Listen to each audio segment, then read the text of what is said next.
All right, so I consulted my calendar, and it looks like we got just shy of 17 weeks before the 20th of June. The significance of that is that's 2 weeks prior to July 4th. So at the latest, that's when people are going to start setting off fireworks prematurely. Sometimes it depends on where you live, but it seems like they can get started as early as a month before. So you've got just shy of 17 weeks. It's like 16 weeks and 5 days to prepare your dog for that. The thing is, they don't have any context for what, like, when that happens, they think the world is ending. They don't have any context for it, and it's terrifying, and there's very little you can do to console them or convince them otherwise. They just don't understand what's going on. They don't understand what's happening to them. So some things you want to do are make sure you designate a safe place for your dog. That may or may not be their crate, to be honest with you.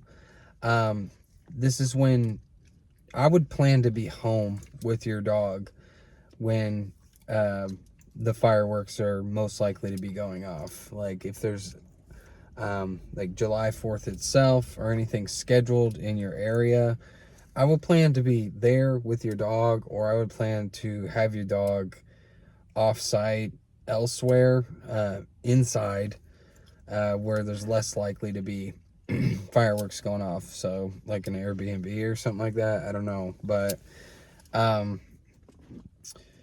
some things that you're going to want to do to prepare your dog, like I said, is prepare a safe place.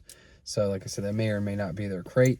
You might want to create or build like a hideaway for them. Like think about like what cats use, like what I'm familiar with them using in the shelter context. And maybe even getting some soundproofing if you have the means to do it. The other things that you're going to want to do are some desensitization and counter conditioning, some classical conditioning. So desensitization is going to be exposing them to the stimulus at a lower intensity, and then doing that over and over and over and over time, and increasing the intensity. It's not going to be the same thing as when fireworks are actually going off outside. It's really loud. There's reverberation.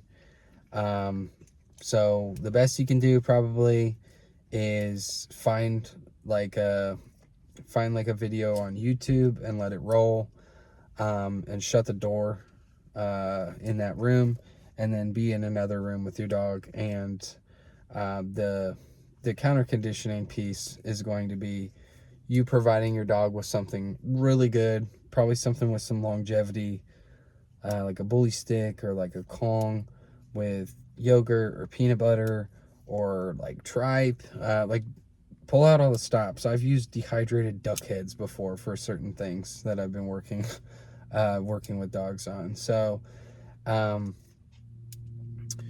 then you're gonna maybe work towards leaving the door open. But if you have a surround sound system or something like that, you can utilize that, because that is going to be a little closer to what is organically occurring when pyrotechnics are going off. But you're gonna want to get some. You need some lead time on this, because a lot of people wait until the very last second, and it's too late. The week before, it's too late. And then finally, speaking of that, speak to your veterinarian about the possibility of prescribing something for your dog. I'm not a veterinarian. I don't pretend to be, but I have had a lot of personal and professional experience with dogs that have required pharmacological intervention or regimens to succeed and to make gains and things like that. So your dog needs all the help they can get if they have noise aversion. And then there is something called Sileo, Sileo. It's Sileo. It's applied to their gums. It's formulated specifically for noise aversion. So ask about that.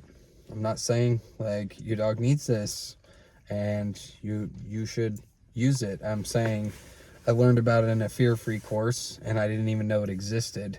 So see if your vet carries it.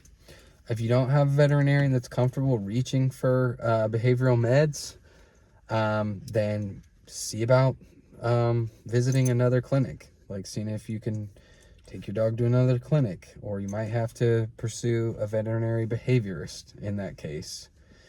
So, but if you do get to the point where fireworks are going off, and you've taken these steps or not taken these steps, I would not be taking your dog outside. I would not be taking your dog outside on a leash. If you don't have a fence, then and fireworks are going off, stay inside. Let your dog shit on the floor. Like, it's not worth it. Every single year after the 4th of July, I see missing dog posters. There's some statistics that I've posted before that I don't have memorized, but there's just like shelters see a huge influx of strays and loose dogs around that time period. And so you don't want to risk this. It's not worth it. If the fireworks are going off and there's any doubt, just keep your dog inside.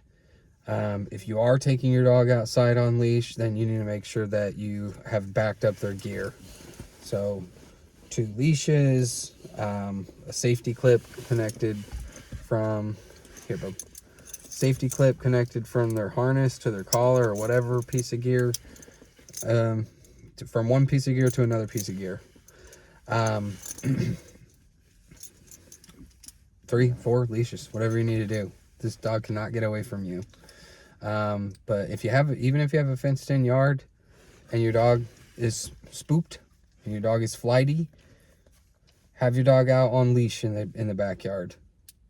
And that's kind of all I can think about at the moment. Thanks for watching.